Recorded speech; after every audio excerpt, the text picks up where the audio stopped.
and all those places, man, growing up, both how much children want to be able to mother have and that, and he don't have a cent giving them none of that. That's madness. That's like a Bellevue patient. I was born on the Bullet Mountain, in the hills of Clarendon there, the middle of the island. As a youth, I was brought up there, but I usually frequent Glasspool Avenue a lot because we had some land up by Glasspool Avenue. I know we have some land, but I was mainly brought up in the country part. I was teacher's son, like, so I had to set example, like, and I couldn't stray. Because people would tell my mother, and I would get a double beating, and you know those days, teacher child have to set example. You can't do any fools, and my father was kind of very strict. So I was under strict, you know, as a youth, nice Christian youth. I went to church every Sunday.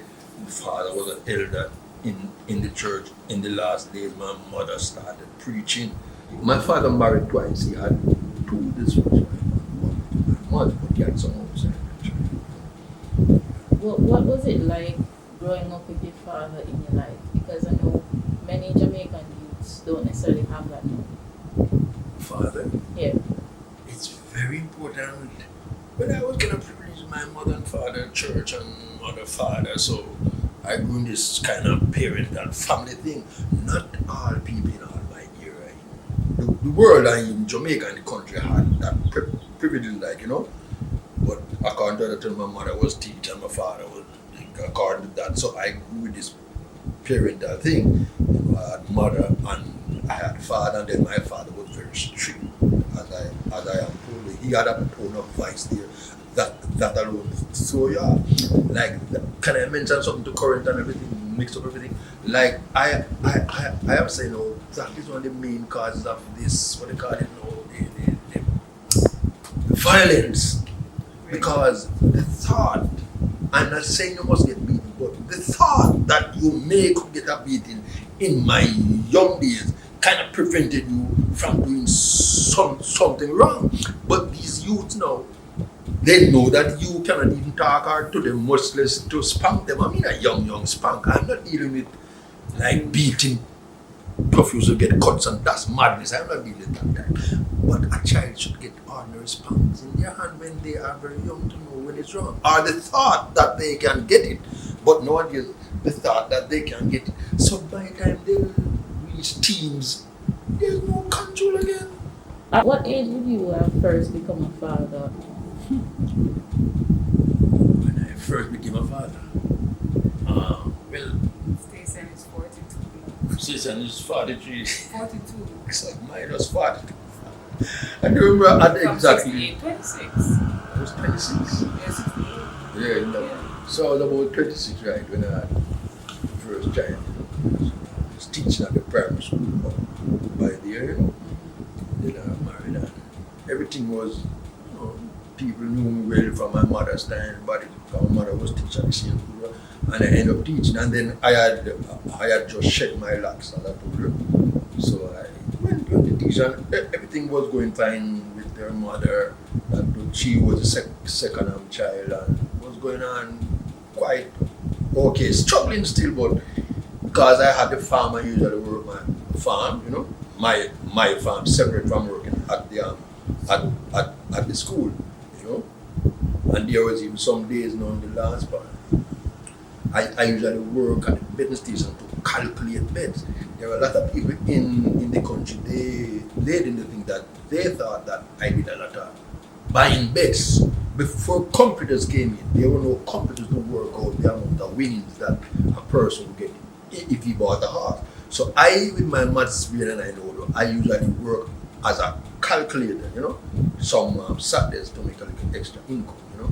Being a father, I mean, I was so open-minded and all that, and was thinking and remembering how most of my relatives was a parent, because most of who I knew, whether by my mother's side or my father's side, was a parental structure. You know, I was born into that.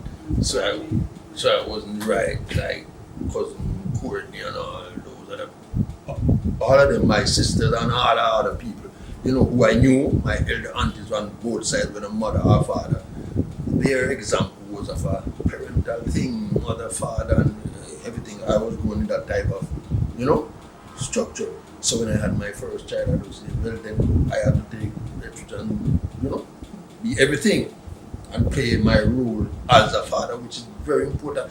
That is one of the problems in society today. Some of the fathers are just growing having children and you're a baby father. The men just growing up have a lot of children. That is one of the things that is causing the problems in society. But there's another slight one to where sometimes the parents live together.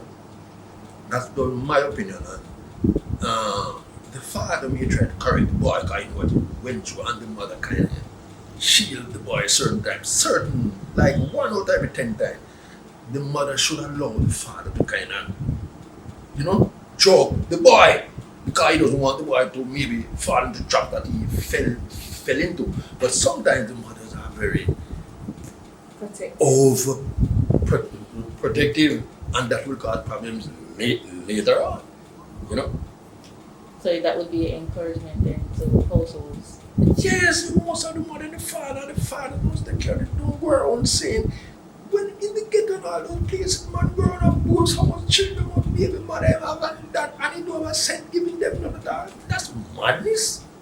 That's like a Bellevue patient. When you heard the news, right, and you later found out that you have a girl child, did you wish to have a son instead, or were you overjoyed at having of the thought of a girl? I don't know.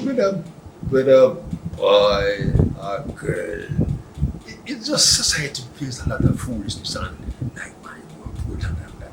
It's the man and the woman within our African culture. We have lost a lot of our African culture. Within African culture, the man was equal to the woman. There's not even a man bigger than a woman now. That's madness. Whether it's a boy or a girl, the same is just your child and you grow the child nice. Anyway, that is no big thing. It's the same macho style thing. Man must have man. That has nothing to do with anything at all. Whether the boy or a girl is your child.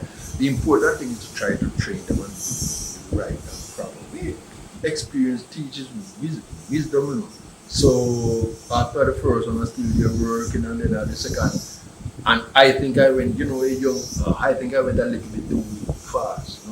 I had them too speedy. I realized that. So it didn't cause me to work extra hard now because I had to keep with the teaching and keep running my farm toward there because we had a couple. So some month before I go to school, I had to get up and pick the coconuts and line them up and come back in the evening. So it wasn't too easy.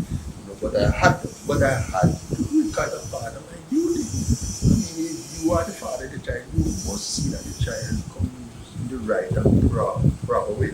We don't care which religion or that. It's just a natural thing. It's a part of nature. Her father's a teacher. Her grandmother was a teacher.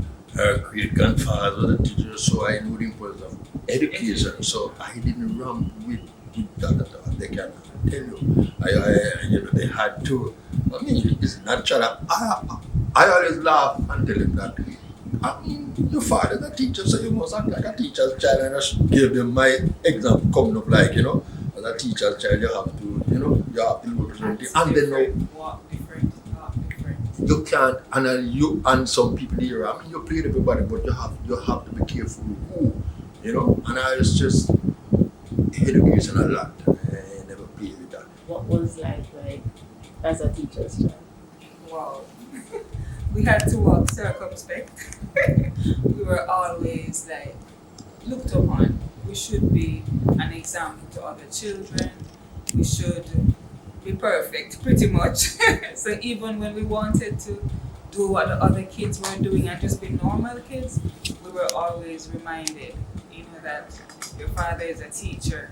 So, you have to set an example. So we always, Daddy set a standard. And going up in Clarendon to some of the adults would also know Daddy and his mother. So they would say your grandma was a teacher too, and so we just always had to behave. Was there any feeling of burden becoming of needing to become a teacher as well, following the footsteps? Not really, not really.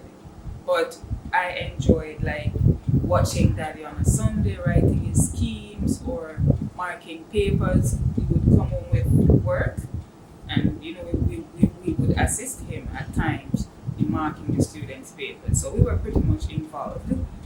So I enjoyed helping to pull the presents when he would get presents graduation time, Christmas time.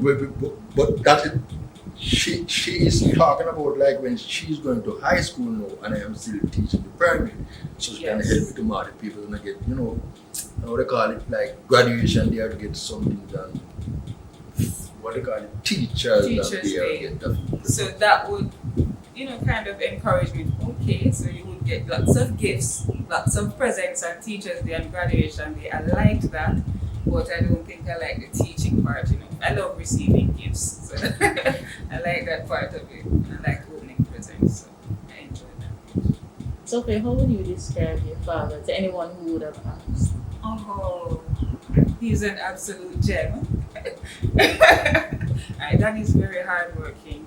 As you heard him say earlier, he had 2 jobs, pretty much teaching Mondays to Fridays and on a Saturday at Ideal Betting Company. Yeah, we some were betting doing company. calculations. Right, so he never stopped working. Also, his resilience, because when the worst happened, he remained strong, he remained resilient, he just never gave up. And I love him for that. He never gave up. He was always there for us. And he's admired by even my friends, because when it's time to visit school, they wouldn't see a mother, they would always see Daddy. So, a lot of teachers admired that, and a lot of other students as well. Your wife later on passed on, Right. right? How would life change for you, having 4 daughters and had to raise them to adulthood? The Almighty really helped me through that, because once when it just happened, like my mind said, but I can't. I mean, like I can't live. How am I going to live? Not even thinking of them at the time, but I mean, because, she was a young lady and I took her quite young, and because she moved from I had the first locks from right there to the African part of me. So when that happened, everything come down like this, so you see, Julius said it's African, but I said not that kind. So I really felt it, because as I told you before, I nearly didn't do the interview when I know her name would come up. But I tell you, the same one strengthened me more than, because even some days, some years ago, every minute when I come back and say, like I feel it, and I said, they said, Daddy, that pastor gone long time, so we hear, we know it was tragic and this and that, but Daddy, they are the one that kind of strengthened me. Would your daughter still be young at that time? When But that you happened, you I were was 7. she was 7, right? And Yes. Tessa was 9. 9 to Right. 6, and Katie was about 3. Right, so they are very near, so they were quite young when that happened. So even when that happened, I was living I never know. So, but after a while, when that happened, they went to live with The great their grandma. mom, right, the great grandma, nearby. Like. But after a few years, after about 5 years, It's about 5 years she died. after about 5 years, she died. The same time when she passed, when Sophia passed, I remember I cried. Hey, can you cry for joy? I was wondering. I was teaching at Iris Gleaner, and then before the teacher daughter passed, whatever, next teacher daughter passed, the next year. So I landed most of they were in the country. So I am there, and so the morning I'm looking at that college, and when I look at that, I can't believe it. You can't believe it. I'm looking at it. I look at that, I look at Gleaner, you see, when I see her name at Edwina. I couldn't believe it. I cried. Like I said, damn, I'm glad and I cried. It was marvelous to me. I was overjoyed to really see her name. I remember it. It's common entrance. It was common entrance back then. And the lick after that, the lady died, and then I had to take her to town and send her to Trenchstone and clear all of them. Did you ever feel discouraged at any point in time? Lots of times, but my strength, and then because the African out in me kind of helped. My thinking of Africa, Rastafari, kind of helped me to struggle and say, you can't give up. How proud are you of them today, witnessing them going about their own lives? Well, the word proud, I don't like the word proud. I would say I am humble. I am humble. I give thanks that you have gone through. I am still humble and giving thanks that they passed the person we went through. All of that, and I give thanks for them. And that I'm glad for they are, and nearly every day I pray for them, see within my form of prayer, whatever you want to call it. You've mentioned quite a lot about being a teacher. And so one of the aspects I want to touch on is how being a teacher would also play a critical role in society and grooming young minds. How important was that for you as a father as well? Oh, that was very important for me. I'm going to give that to when I was teaching at the primary school. I usually in charge of the 4-H club. I know you know about that. Those children, some of them not so academically inclined, but they have the skill of baking or the skill, So I had a nice rap there. And even when I was in the primary school now, I was the only male teacher at my primary school for quite a few years. So the cricket team and all that, and the boys and the football was my thing. So there was some kind of rude boys in grade 6, boys would talk about the rude. But I just use the game now. Like, even if you are the best baller and you give me trouble doing my maths and English class and that, you won't play the football, you won't play the team. And one time we were playing a match, I made my best 2 ballers sit on the bench for the whole match. And then next thing, sir, you're not bringing on, sir. And I just look at the man laughing like, what I told her last week Monday. But because I knew we would have won the match we were playing, But you have to use, like teaching. I wonder how these teachers teach. You have to do a lot of beating. I had a thing named time out, where I learned in college where you make an XRI. So I was kind of fit them guys and running. Just to when my PE class going on, the whole school looking through the windows. So as how I think I started named time out from Monday. So when I put a star beside your name, you lose 3 minutes of PE Friday. And no child in my class want to lose PE, So then you had 10 stars Friday, 30 minutes of your PE time gone, so everybody go change, but you have to be looking until your 30 minutes up, then you come out. There are a lot of strategies which teachers can use, which I wonder, along with the corporal punishment when it is necessary, because that is the main thing called the problem. Oh, you can't spank a child. What is this thing we find in America? The Bible said it. I don't mean good to beat people and make them go to hospital. That is a Bellevue patient. Now, if you do that, you're a Bellevue patient. And then you train up your child in the right and proper way. Your father being a teacher as well, how would you say he has impacted many lives growing up? I would say I love to talk about myself and my sisters because I have examples from us. I remember one summer I was working at a shop. This is a confession. I was about 14 years old and I was working at a shop and a friend, same 14-year-old, came to me and said, you can make extra money, you can thief all the chicken back and pack it up by the garbage bin and he would come and take it. He just put it in a box and he would come and take it and he would sell it and give me the money in the evening when I leave work. And I agreed to do it.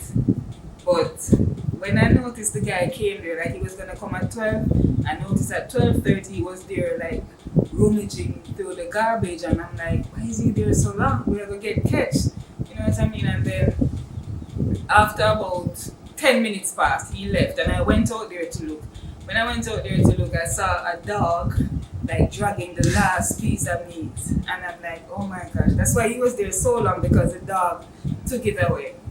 And I believe the shopkeeper saw. I believed he saw, and he came to me. He didn't tell me that he saw me.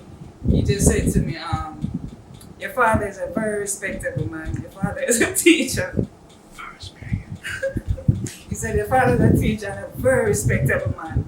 And whenever you guys need anything, tell him he can come and credit from me. And he says, even though you're working with me, I'm not going to take it out of your pay. So just let him come and credit at any time. And he can pay me at the end of the month, because he's a teacher. He has a job, so he's sure of getting paid. And I was so happy. I went home and I told Daddy, but I was happy that the shopkeeper didn't rough me up, he didn't fire me, and he didn't tell my father. Because I always never want to embarrass him. So I always try to, be on the good side. Have you grown up seeing him impacting other lives as well? Yes. I remember, because he taught at Iris Kelly Primary, so some of the students that he would have coached for football during primary football tournaments, they would later move on to like Arnett Gardens FC and so on. And then in my adult years, I start meeting some of those footballers, and they would say, oh, your father taught me, your father played my first match, so, and they were saying your father was very rough and so on, and he passed on a lot of, so they didn't talk so much about the academics, but they definitely talk about the sports, the football, the cricket, the 4-H club too, and so on, and yeah, so they bragged about that. And even I've met females who we also taught, and sometimes it's years after I learned that, he taught them, but they were always respectful to us because of the impact he had on their lives. Mr. Jones, would you have met upon some of your past students? Some of my past students from Clarence College? No, from your primary school that you passed. Yes, man, I see them quite a room, but I tell you, even the same two boys that passed to the good, I see them. And I see them quite a lot, even where I'm living now in Greater Portland. If I mean, like some years ago, I saw people and they said, sir. So I tell you, sir. He said, sir, you don't remember me? He said, what you man? And he was, you usually have a friend. A lot of people are around. Yeah, a lot of students get big now, see me and say, sir, and they remember me. Some of them, I can't remember cardio was so much. Some of them remember me. I mean, it's a fulfillment when I say especially those that come out and good, it's fulfillment, say you have achieved something, I even those in that same 4-H club. You also have a child of your own. Actually, I have two. 19-year-old and an 8-year-old. Yes. Okay. How have you passed on those lessons learned to them? Wow, Daddy stresses so much on education. Yes, he's very, very big on education. I don't know how I missed that part. And he sets the bar very high, right? He will be very firm in what he's saying, and also plain to the point where it's almost like an insult. I remember in high school, in grade 9, I came first in the entire grade 9. And I was excited, and I went home and I told him, and I said, Daddy, I'm excited I came first in the whole grade 9 and I'm gonna get a present on graduation day. And he said, what was your average? And I told him, and he said, the mind sharp the person that champion that person with that average come last. Which is right, as campaign is doing. You guys trench down. I'm making a joke still, but right, I was in the system and she was going to trench down and champion. I knew the comparison. But right, serious. So that pushed me to always want to achieve more and do more. You know what I mean? So the way he stresses education, I give the same advice to my daughter. I say, you have to put out your best. You have to remember that there is competition out there. You have to remember that you can be as creative as you want, but you should always have the education. You know what I mean? Be well read. We read a lot. Mr. Jones, obviously you have had a positive impact on your girls. So something that is definitely needing in our society today. Is there any advice you give for young women who are perhaps just becoming fathers or expectant fathers? You must show an interest in your child. Some of them may only go to and give a money to their baby mother. That is not enough. Your child needs your presence, your time and presence. You have to spend that with them. You don't just give your baby mother. Some of them give none at all. You know, where government is trying to get. I don't know, but it's not the best. So you give them a money. Like you have to spend some time with them, find out from the mother, talk to them, be a part of them, you know, find out what's going on with them, find the problem, the good, the bad, and sit and talk with them. And it is best if you could live as a family. That is the ideal situation. Well, no, that is hard now. If you don't even have that ideal period of situation with the mother and the father live together, try to be a part of your children, you know.